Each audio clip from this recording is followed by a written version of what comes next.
El segundo ejercicio de balanceo va a ser, por supuesto, un balanceo dinámico. En este caso vamos a tener que balancear en dos planos ortogonales, ya que las masas están en dos planos y vamos a tener a su vez dos planos en el cual se incorporar masa para poder balancear. O sea, necesitamos dos posiciones del cuerpo. El ejercicio dice así, así lo vemos directamente en un ejercicio. Un ensamble de llanta y cubierta se puso a funcionar a 200 RPM en una máquina de balanceo dinámico, como se muestra en la figura. Vamos a ver la máquina de balanceo. Es una máquina estándar, se usa en cualquier gomería, se van a balancear sus autos. Ahí este modelo en el cual se prueba en un banco el balanceo de la rueda. Caso contrario, hay unos que permiten realizar un cierto balanceo con la rueda montada. Este es más ideal y más preciso. ¿En qué consiste el montaje experimental de este equipo? Bueno, se tiene un eje con un mandril en el cual con una masa de rueda en el cual se monta la rueda y el eje está muy perfectamente balanceado, entonces se lo pone a girar la rueda y el eje. Se conoce muy precisamente la velocidad y se van registrando las fuerzas en dos, o sea, el sistema tiene un cero angular y se van registrando las fuerzas en los dos cojinetes. ¿Y qué información va a almacenar el equipo? Los equipos más modernos hasta nos dicen qué valor de masa poner en cada lugar. Pero bueno, si no, lo mínimo que información que nos va a entregar es la fuerza máxima que se detectó en cada cojinete y para qué ángulo respecto del cero de referencia que se le hizo a la cubierta o la llanta. Bien, entonces continuemos. Entonces en este caso dice la fuerza medida en el cojinete izquierdo, en el apoyo izquierdo, mostró un valor pico de 22 newton con un ángulo de fase de 45 grados. Entonces FI 22 newton at 45 grados. La fuerza medida en el cojinete derecho mostró un valor pico de 9 newton medido a menos 120 grados del punto de referencia con respecto al ángulo de referencia 0 en la llanta. Ese es un ángulo arbitrario que uno va a haber marcado e indicado a la máquina. Después nos da los valores de la geometría. Nos dice la distancia entre centros de los cojinetes es de 250 milímetros. Bien. Y después nos dice el borde izquierdo de la llanta está a 100 milímetros de la línea de centros del cojinete más cercano y el rin tiene un ancho de 175 milímetros. Entonces la distancia entre centros L es 250 milímetros, el voladizo es de 100 milímetros y el ancho de la llanta es de 175 milímetros. Y tenemos un plano de corrección A y un plano de corrección B.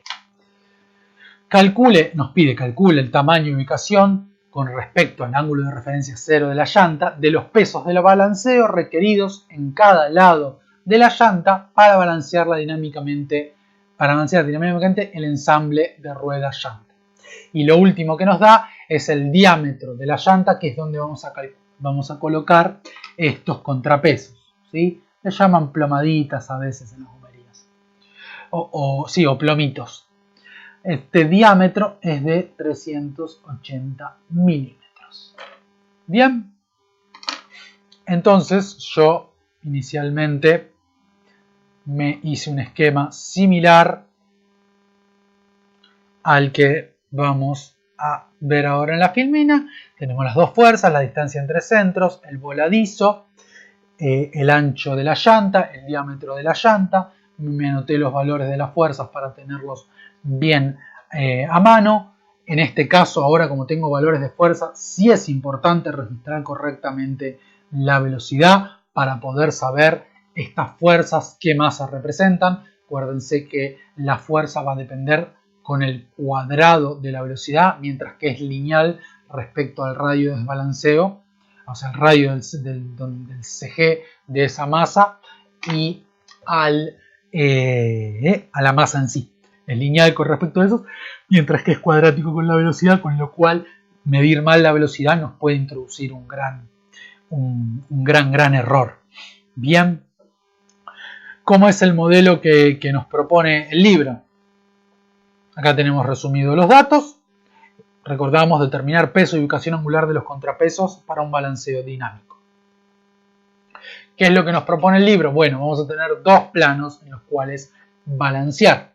Vamos a tener que balancear en el plano, por así decirlo, ZI y en el plano XI. ¿Sí? ¿Esto cómo se puede encarar? Se puede encarar básicamente tomando momentos respecto a A y B, o bien hallar las masas B y el ángulo, resolviendo mediante la toma de momentos en el eje X, en este caso, en el plano A, o sea, en el punto que marca la imagen como O, y luego resolver mediante sumatoria de fuerzas en B, en A en sí, un balanceo estático, o podemos plantear para cada caso la sumatoria de momentos y después usar la sumatoria de fuerzas para corregir.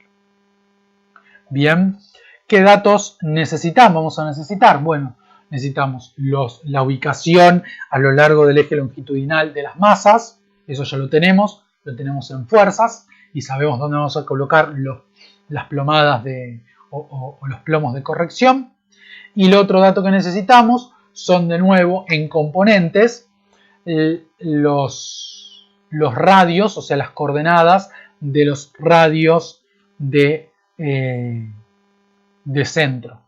Como en este caso tenemos directamente la resultante de las fuerzas, el radio de los centros es más fácil de calcular porque va a ser en el radio de la llanta. Entonces, al no tener la necesidad de calcular los R's, sí vamos a tener la necesidad de calcular la dirección y sentido de la fuerza resultante en componentes para cada uno de los apoyos. ¿Cómo vamos a hacer esto? Vamos a calcular las fuerzas en componentes.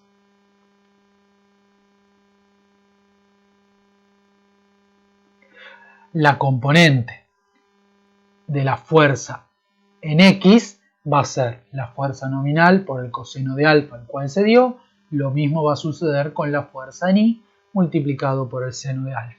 Con lo cual vamos a poder calcular la fuerza izquierda en X, la fuerza izquierda en Y, la fuerza derecha en X y la fuerza derecha en Y. Como por ser 45 grados, estas dos tienen la misma magnitud de 15,56 newton. Mientras que la otra va a tener 4,50 newton en X, menos 4,50 y menos 7,79 newton en Y en el apoyo derecho.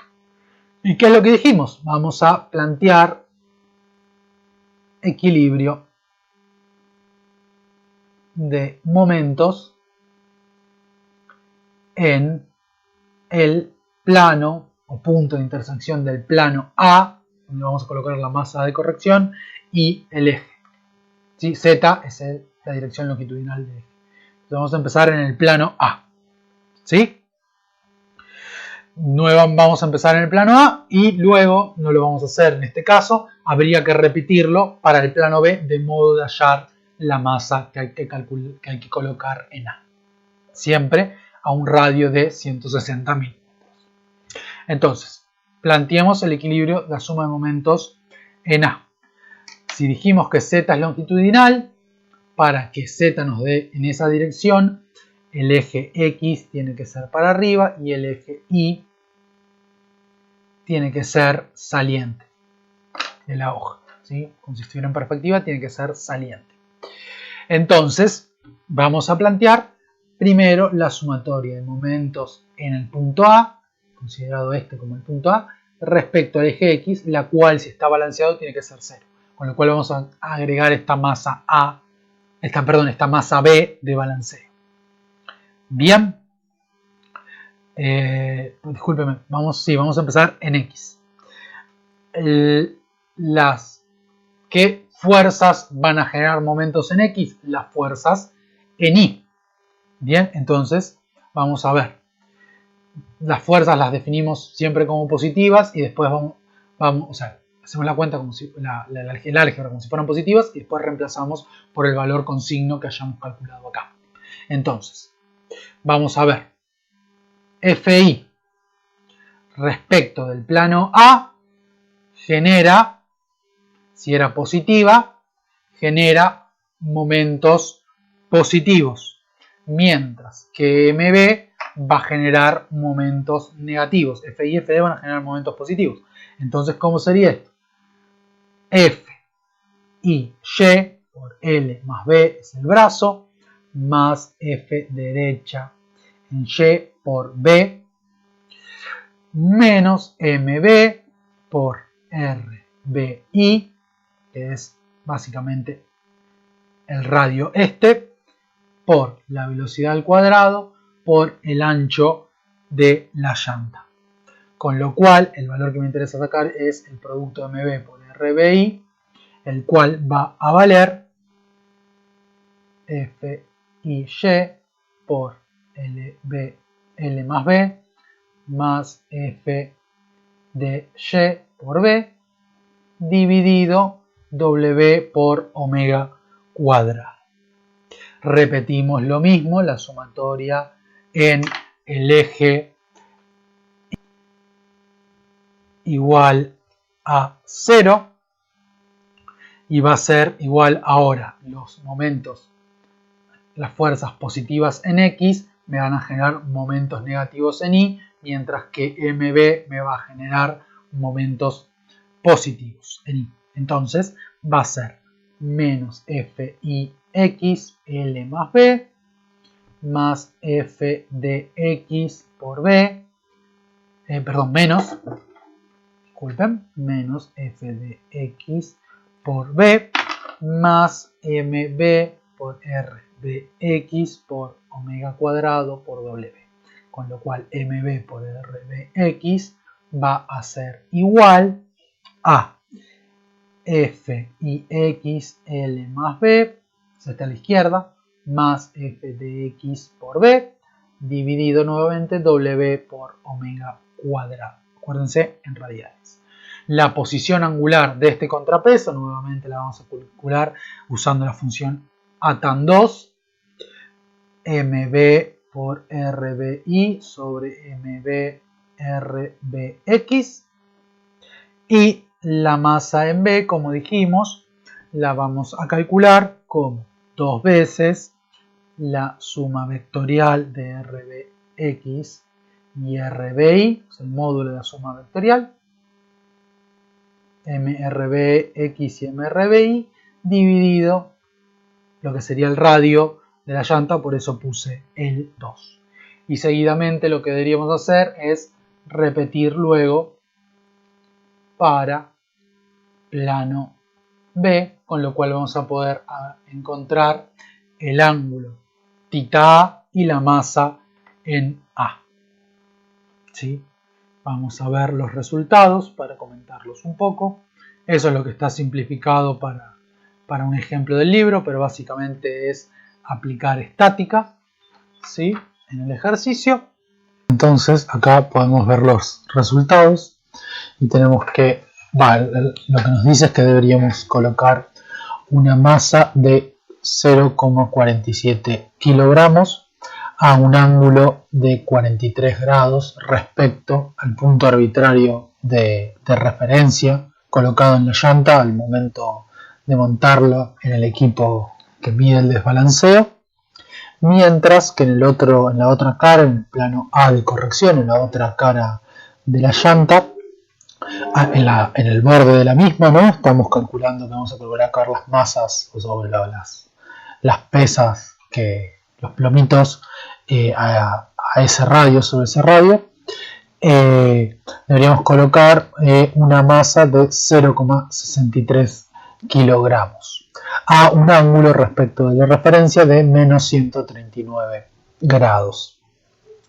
Con estas masas lo que logramos es balancearlo dinámicamente, o sea, balancear los momentos que generan las fuerzas, las masas, perdón, no han dicho la diferencia de la distribución no uniforme de masa en la llanta, y logramos balancear los momentos que generan las fuerzas centrífugas producto de esta masa cuando el componente rota, tanto en el plano X como en el plano Y, o sea, el versor Y y el versor J, que es la corrección que realizamos.